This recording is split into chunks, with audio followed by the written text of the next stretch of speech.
Estamos de volta com mais um episódio da série A Voz da Mulher e com certeza já fizeram com você uma brincadeira que passou do ponto, mas por estar no ambiente de trabalho você relevou para não ter problemas. Pois é, o Voz da Mulher de hoje vem falar sobre assédio moral e sexual no trabalho, principalmente com as mulheres. Para bater um bate-papo com a gente sobre o assunto, a gente está recebendo mais uma vez a Lidiane Cardoso, que é advogada trabalhista. Oi, Lidiane. Olá, Tamara. Lidiane, eu já quero começar a pergunta. O que é o assédio moral e o que é o assédio sexual? Bom, vamos lá.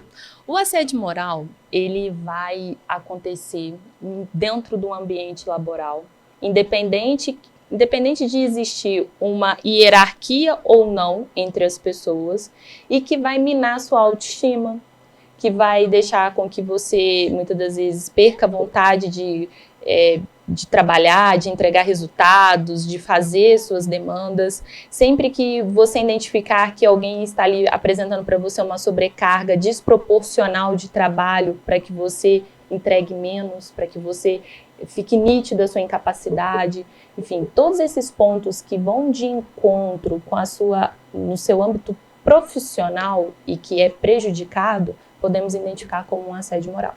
O sexual já é uma conduta de cunho, eu não falo nem de atração, mas aquele abuso de poder com a ideia de que eu tenho controle. Uhum. Então, aqueles toques reiterados acidentais, aquelas informações que muitas das vezes, é só um elogio.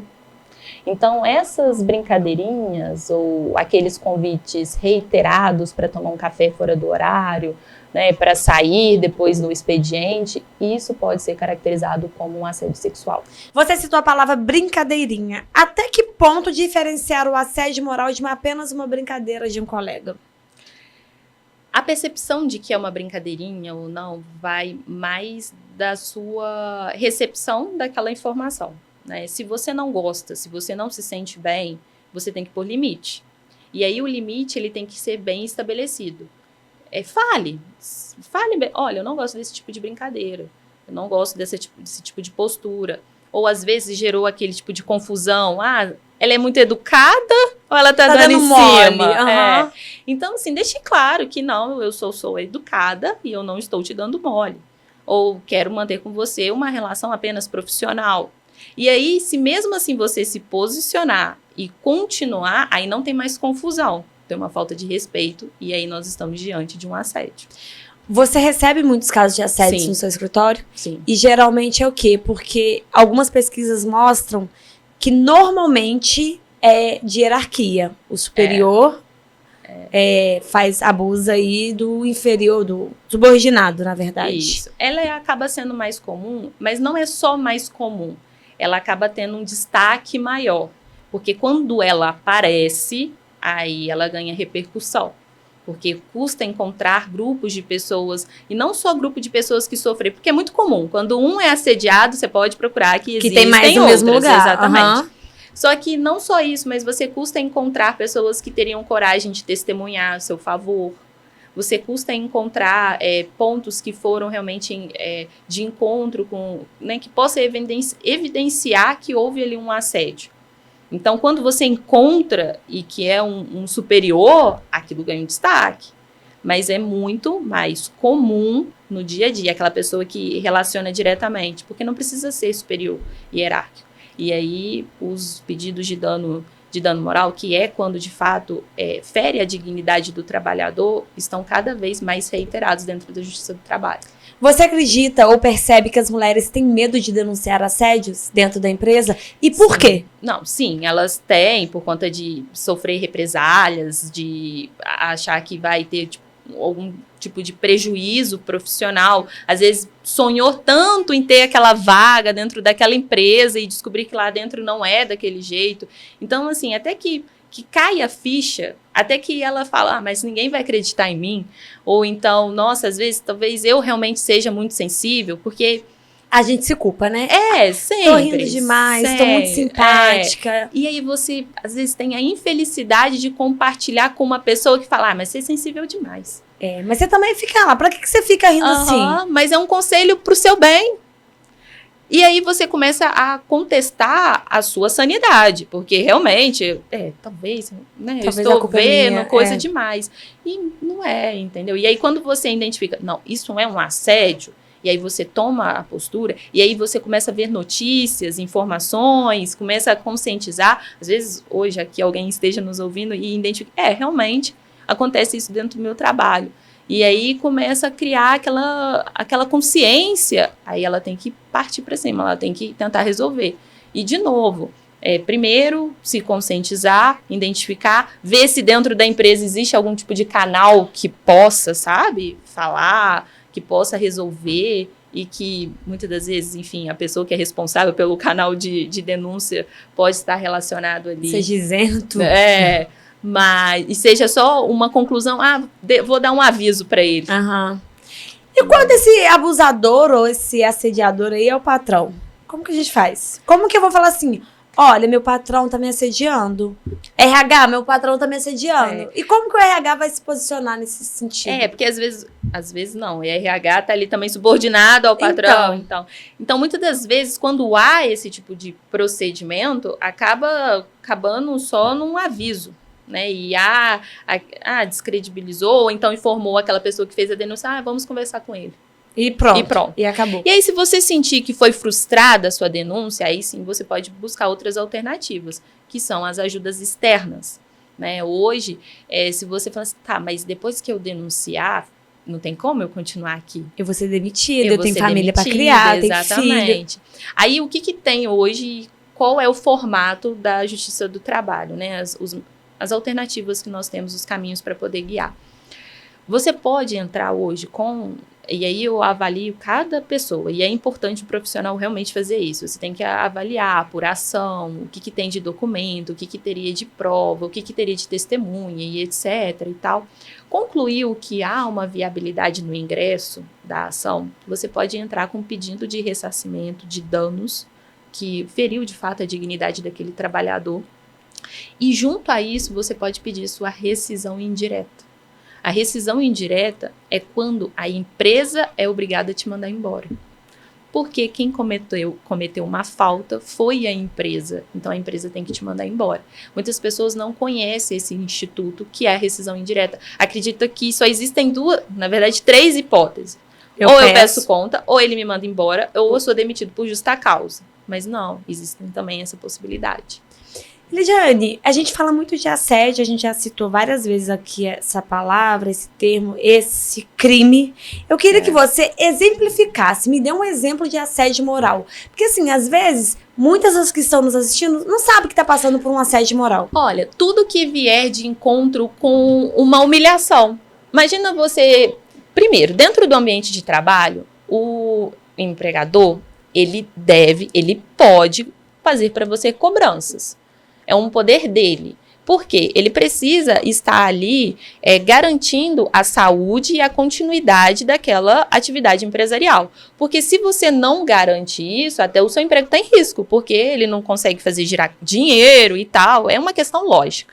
Ele pode fazer isso, tá? Mas tem que te cobrar. Ele tem que te falar, olha, Tamara, essas são as suas funções, ok? Ok. Então, eu quero que você me entregue isso dentro do prazo tal, eu quero que você execute dessa forma, essa forma está errada, desse jeito meu cliente, meu fornecedor não compra e etc. Então, isso acontece. É o arroz com feijão. É o arroz com feijão. Não tem como você acreditar que você vai ter um emprego e ninguém vai te mandar em nada. Você não vai dever satisfações para ninguém. Isso. Mas como isso acontece? Como ele te cobra? Como é colocado a sua condição, a sua capacidade dentro da empresa? Você é exposto várias vezes, todas as vezes que o seu patrão chama a sua atenção, é na frente das outras pessoas? Isso é assédio. Isso já pode ser caracterizado assédio. Todas as vezes que ele vai te falar, pô, Tamara, você é burra. Pra que ele vai colocar? E aí vai da criatividade e da substituição do burra. Uhum. Quantas vezes ele vai colocar em queixa a sua capacidade, às vezes as suas características pessoais, físicas, em queixa numa discussão que ele tinha que se atentar ao âmbito profissional. Ele não tem que colocar Tamara, pessoa pessoa física, pessoa, né, que é ali casada, que tem a sua vida pessoal e etc. Não tem que trazer a sua discussão da sua vida pessoal para aqui, para dentro da empresa. Ela não tem, ela tem que se atentar a você, pessoa que está ali trabalhando, e você é uma das pecinhas da empresa dele. Quando esse assédio moral, ele acontece, essa cobrança, ou assédio sexual também, tá? Acontece fora do horário de trabalho e fora do horário do espaço do trabalho, isso também é caracterizado? Pode ser caracterizado, sim. Tá? E aí vai depender se ele utilizou. E aí nós vamos colocar sempre a questão do chefe, né? Se ele utilizou da condição dele de poder, de algum tipo de controle sobre a outra pessoa, para obter algum tipo de vantagem, ou para... mas se você sair comigo, eu posso te dar aquela promoção. Se você sair comigo, você não precisa trabalhar tal dia. Uma troca. Uma troca. Se você entender que isso é sempre condicionado, aí é em razão do trabalho. Porque o seu ponto de conexão com essa pessoa que você está conversando é em razão do trabalho, você está indo com medo de sofrer algum tipo de prejuízo lá dentro, ou não, porque você genuinamente se interessou.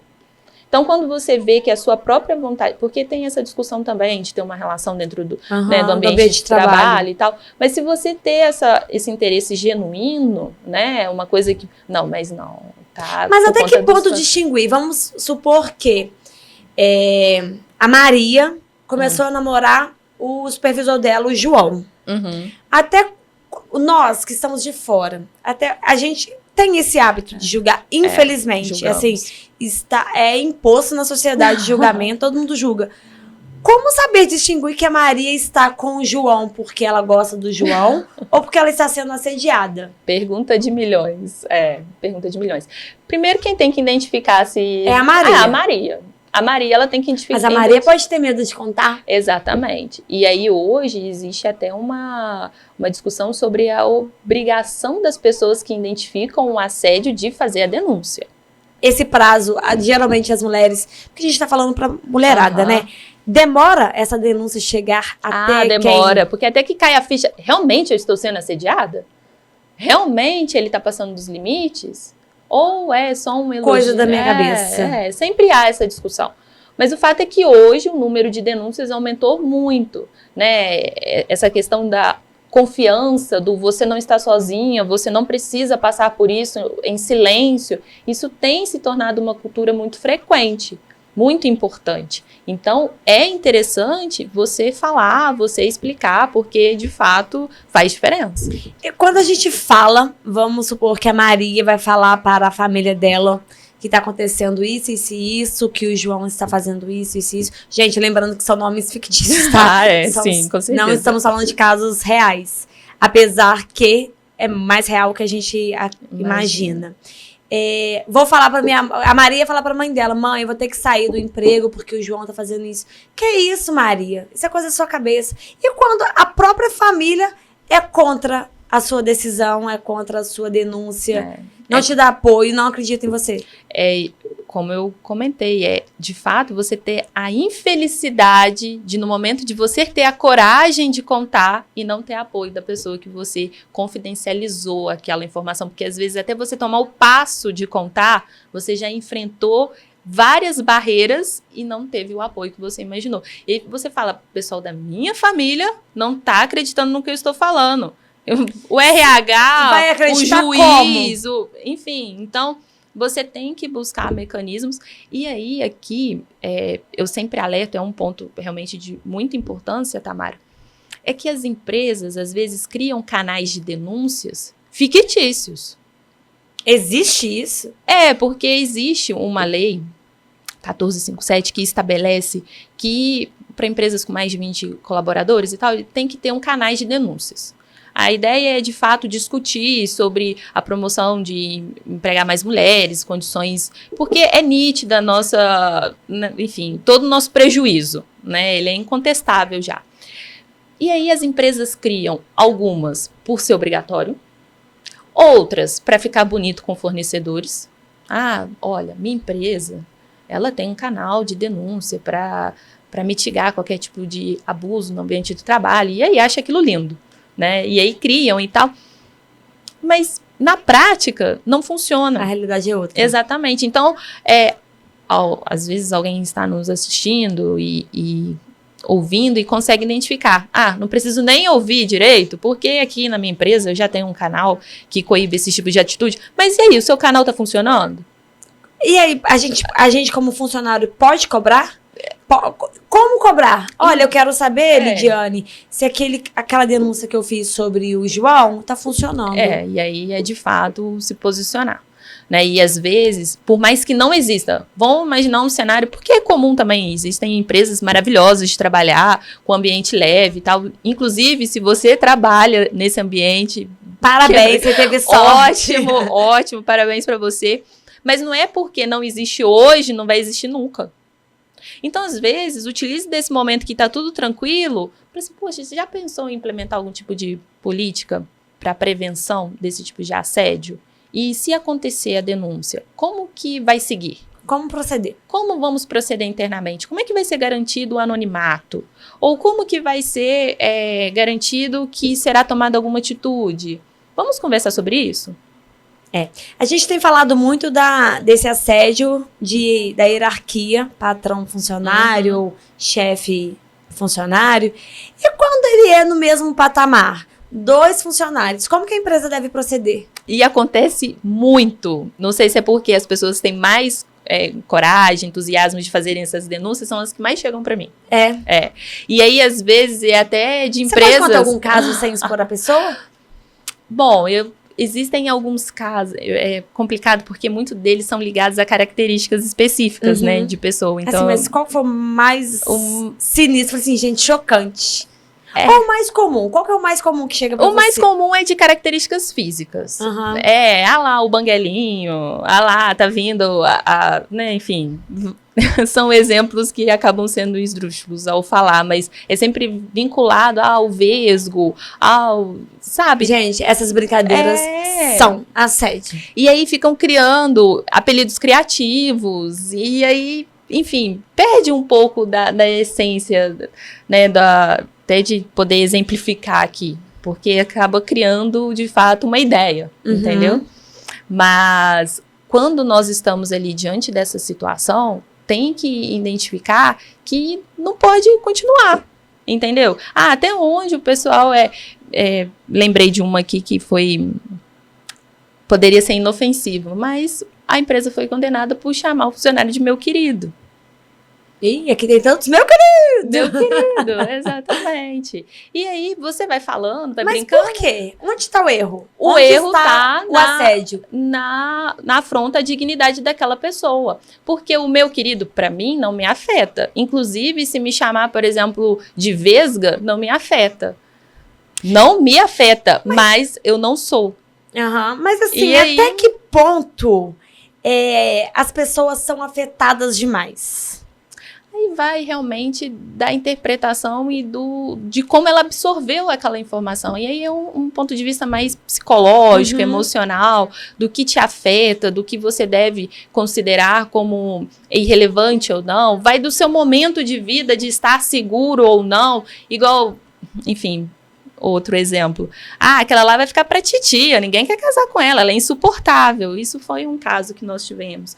E aí, até onde ela tá bem com aquela situação de talvez ficar pra titia ou ficar só remoendo o fato de que ela está pra titia?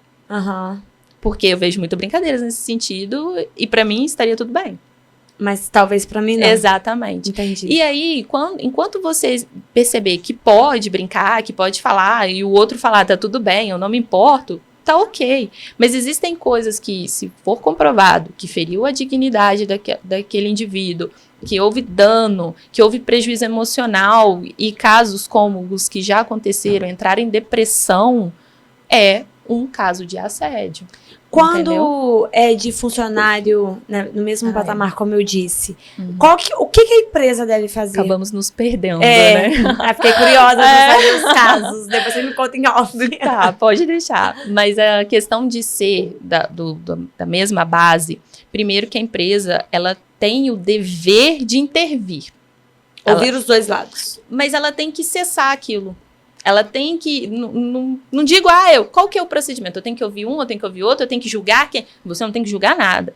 Você tem que promover um ambiente seguro de trabalho, um ambiente que não tem nenhum tipo de abuso. Essa é uma obrigação estabelecida pela CLT. Então, se você está ali na sua posição de promover esse ambiente, você tem que tomar as rédeas. Então, você não pode permitir, se você identificando, porque, vamos supor, ninguém denunciou nem nada, que um funcionário, por exemplo, está ali sofrendo bullying dentro do ambiente. Porque no off, saiu os gerentes, enfim, aí começa a sofrer o bullying. E isso cai rendimento. Nós discutimos o rendimento do bullying nas escolas, que é muito em voga, e no ambiente de trabalho, ele existe. E aí você tem que discutir se aquilo ali até onde está ferindo, porque ele compromete até o resultado da sua empresa, dos seus colaboradores, então ele tem que intervir. Se eu percebo que a Maria está fazendo assédio com o João ou vice-versa, os dois são da mesma base, trabalham juntos lado a lado, fazem a mesma coisa, eu posso denunciar, eu como a terceira pessoa? Pode, você pode vir até como um alerta para os seus gerentes, seus líderes, enfim, olha, tá acontecendo isso, tô reparando que a Maria tá andando muito triste, ela já reclamou comigo que não está tendo vontade de vir trabalhar, eu acho interessante você dar um toque no João, falar com o João. Até porque a gente fica mais no trabalho, na maioria das vezes, do que fora, então é ideal ter um ambiente saudável, né? Gente, o poder do ambiente, ele já é incontestável, e isso você fala em qualquer seara da sua vida. Seus amigos, as pessoas que você convive na igreja, num bar, ele influencia. Imagina um ambiente o qual você passa a maioria do seu tempo. Você já chega chorando com vontade de ir embora. Você levanta chorando, né, Tamara? Porque você já não quer ir trabalhar. E aí você chega, a hora não passa. Então, já que a gente chegou nesse ponto, a gente fica o dia todo no trabalho, como estabelecer o limite? De funcionário empregador, de funcionário com funcionário, como saber assim, olha, esse é o meu limite? Como identificar esse limite, na verdade? Eu falo até como também empregadora, né? É complicado, não é fácil, não existe uma receita, por mais que vendam muito na internet. Se você quer aprender a liderar e etc e tal. O que eu entendo ser a base é de que você tem que aplicar o respeito. O respeito, ele é a base não só da sua relação com o colaborador, não só do colaborador com o empregador, assim como você tem com a sua mãe, com o seu esposo, com a sua irmã. Toda e qualquer relação, ela vai seguir de uma maneira muito natural e orgânica se existe um respeito.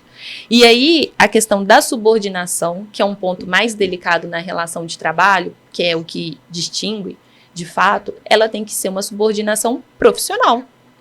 Então, se você é submisso a algum tipo de ordem daquele chefe ou alguma coisa assim, você tem que identificar que existem limites pessoais que não devem ser ultrapassados. Então, se ele está ali te cobrando alguma coisa, você tem que ficar atenta como que é e tal. E para deixar mais seguro os lados, eu sempre recomendo que haja padrão. Um padrão de solicitar demanda, um padrão de dar feedback, um padrão... Porque eu não dou mais feedback para você, para um funcionário A, e não dou feedback para o funcionário B. Ou o jeito que eu falo com o funcionário B é sempre pior do que o funcionário A. Porque a gente acaba criando um vínculo. A gente tem uma afinidade melhor com uma, com outra, mas tem que saber separar. É igual relação de filho. Nossa, mas você passa a mão na cabeça, enfim, puxa o saco de mais de um. Mas aí é questão de afinidade humana mesmo. Eu acredito, poxa, eu tenho valores que estão ali alinhados a mais com o funcionário B e acaba gerando uma conexão que extrapola. Mas não é por isso que justifica de você, por exemplo, não gostar do funcionário A porque ele é ateu. Por exemplo, entendeu? Então você tem que respeitar. Se isso é um critério para você, mesmo que no íntimo, para ter dentro da sua empresa, não contrate. Não é para você perguntar na entrevista de trabalho se você acredita em Deus. Exatamente, por favor.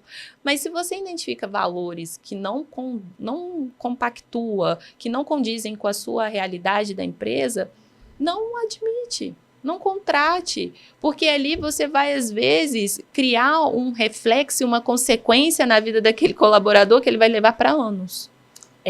Eu gostaria, a gente já está chegando ao fim, esse bate-papo foi bem bacana, que você deixasse aí um recado, mais uma vez, para os empregadores, para os funcionários, para se atentarem com os sinais dos assédios. É isso. Bom, hoje, de uma maneira preventiva, o ideal é você estabelecer políticas claras internas do que até onde você permite que as pessoas vão, até onde você permite que haja brincadeiras ou que haja interferências, e se você permite e aquela pessoa não identificar, como que ela vai se portar, como que ela vai chegar até você.